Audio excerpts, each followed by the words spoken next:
What's up, y'all? How we doing today? I'm doing great, but I know it's been a while. Not really, but I know you haven't seen the first. I know you haven't seen the second of the non-docu series. Is it my fault? Maybe. Is it Instagram's fault? Maybe. But who knows? All I know is I wasn't able to upload them on here, so they've been on YouTube. So if you haven't seen them on YouTube, go click the link in my bio. It's there for you, because I did promise that I'd be doing these every Saturday for the upcoming year, so pay attention. Thank you. But today is Saturday, January 8th, 2022, and we have a talk for you. So today we're going to be talking about, let's not give up. Let's do not give up today. So to start off, let's start off in elementary school. We're gonna go elementary school, middle school, high school. A list of all our failures. All our failures. So failure number 1, animal shelter. 2, ELDS. 3, Matrix. The animal shelter was an idea I got in elementary school at McLean Elementary, West Bend, Wisconsin. That's where I went after about 3-4, nope, not even 3-4. From K1 to half a second grade at King Congress in Milwaukee. But that idea came to me in a library with my friend. We were talking about cheetahs and piranhas, and then we started going on to other animals and things of that nature. And we decided, like, hey, I want to protect these. And then we came up with ideas. We did this, that, and the third. We did the planning. We did the scoping. We even had a whole list of all the animals we wanted to put on the reserve. And that never happened. Disappeared with the dust. We lost everything, and we actually never talked about it again after about 2 months. We never talked about it again. 2, ELDS.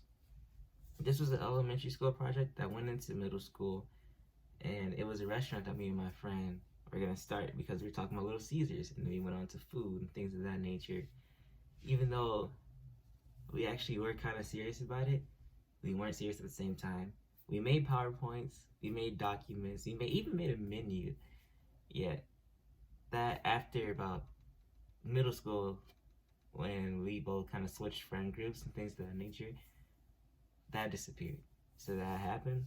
And then middle school into first, second year high school, the Matrix, well, it wasn't called The Matrix, it was called just Matrix. It would be like an invention firm where we'd invent things that just changed the world. You didn't have any like certain rhyme or reason or anything like that, but it would be awesome to have branches. You had a sport branch, you would have a engineering branch, you would have had a I don't even know what the other branch was. I can't remember because we haven't talked about it for a while. But I was working with another friend on that.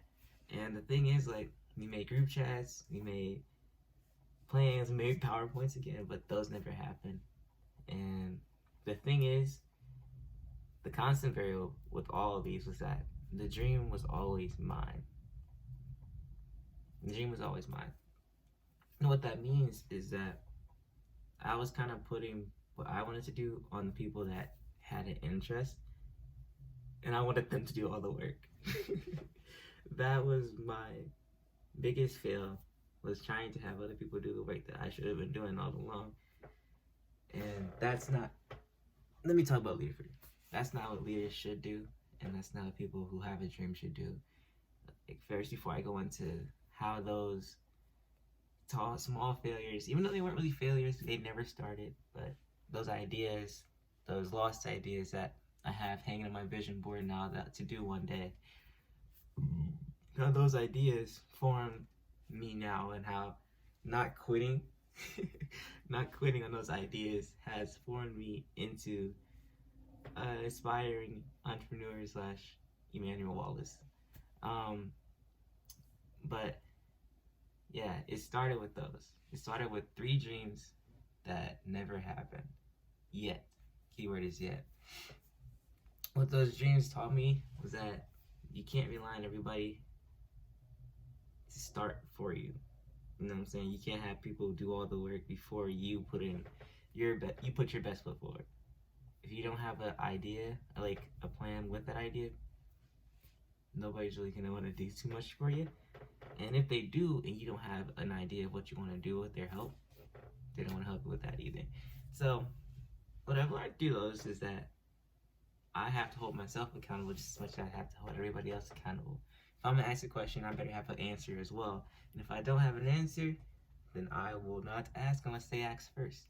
And then we'll have to have a conversation on things like that. But with animal reserve, I'm still gonna do that one day. Like, now that I think about it, I'm gonna do that one day. But I learned that planning is important. I learned that knowing what you're gonna do with what you're gonna do is important.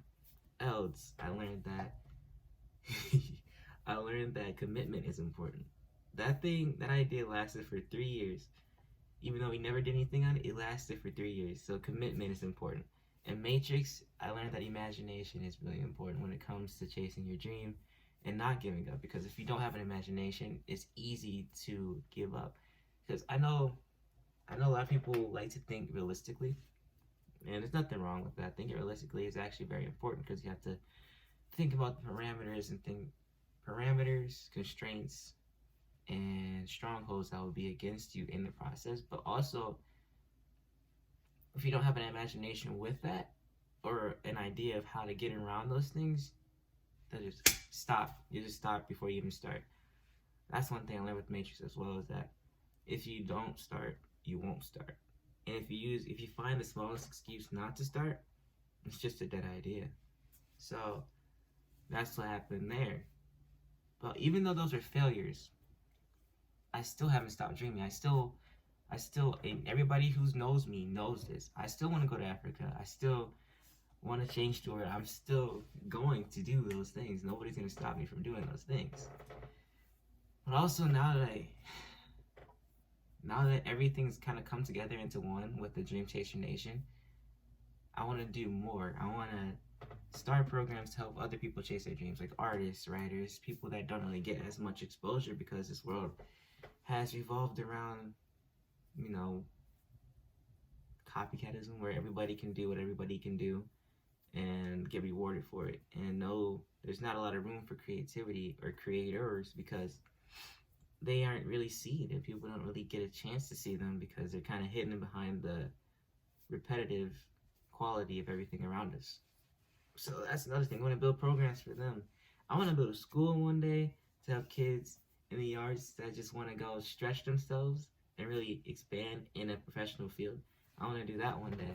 But it all came from these small ideas. And because they're so small and because I believe in them still and didn't give up, I gave up at them, but I haven't given up. I'm the only one that hasn't given up. The people that I work with, they kind of stepped away, and I just put it on the back burner. And it's okay to put things in the back burner. I'll say that. It's okay to put things on the back burner. If it's not time, it's not time. But when the time comes, you better be ready to work on it. You know what I'm saying? So just not giving up mentally on those things was very important for me in order to have this idea, to have this grand scheme of things that it seems beyond my capability, but I think we can do it. Which brings me to now and how I'm gonna do it and how I am doing it with writing. To start off, this is the first time where I thought I would just quit completely. The first time I wrote a book called Afterthoughts. It would be a book about taking all the small things in life and expanding them into a bigger field of view. Like, okay, just for example, because that probably didn't make sense, take snow. What I did was I used snow and expressed individuality. And then I used brick walls to express the boundaries or the strongholds that we face every day. Video games to stress the process. I used those things as factors to expand upon. That's the first book I ever did. I only ever printed 3 copies. It's still not complete. And I gave them to my mom and dad and me. It's not a released book yet, so yeah. So that was the first time I ever wrote a book and printed it. I was excited when it came, but I was nervous when it came. Like, after it came, I didn't want to tell anybody what I was doing because before that point, I'd be sitting in the kitchen writing for hours. when I should have been doing homework. And that I was just sitting there writing because I was stressed. And in order to get my stress out, I had to type. You know what I'm saying? And it's weird because I was an athlete. And none of my athlete friends really read, wrote, or did any of that kind of stuff. I was the only one. So, and I did that. Lost all confidence within it. So I didn't write for a long time. I started doing poetry and stuff like that, but never did anything with it until the year later where I started the confession series. And all of those came together. Like, I was on the verge of quitting before then, but I did it anyway. And that was just all poetry. Confessions Volume 1 was about, it started off with stress, but it was about the qualities of life, pretty much. All the qualities of life. First one was about what I was talking about earlier, copycatism. It's not even a real word, I just made it up. But it's about how everybody's chasing a blue check, but not real, authentic creativity. And it's not everybody, but it's just, on a grand scope of things, a lot of people are doing it just for a check and money, and that's it. There's another one called His Darkness, and it's about skin tone, but I'm not going to get too far into that because I already know how a lot of people are. And then we released that one. We sold 10 copies. Those are only 10 copies to sell until last year. And mind you, it came out in 2020. And then we came out with Confessions Poetry Collection Volume 2. That one didn't sell at all within the first 5 months. Nobody knew about it. I was the only one that knew about it. Actually, no, some people knew about it, but they just didn't want to buy it. They didn't. Or they didn't say anything about it. It's like, okay.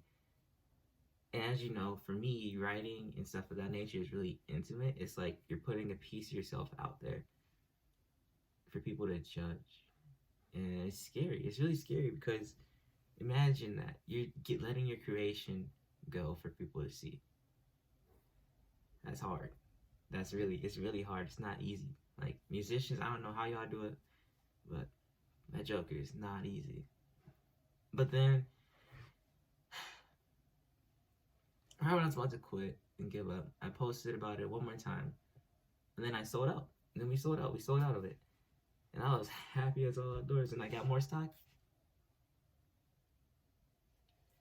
And then The World came out. That one was a book that I just wanted to try.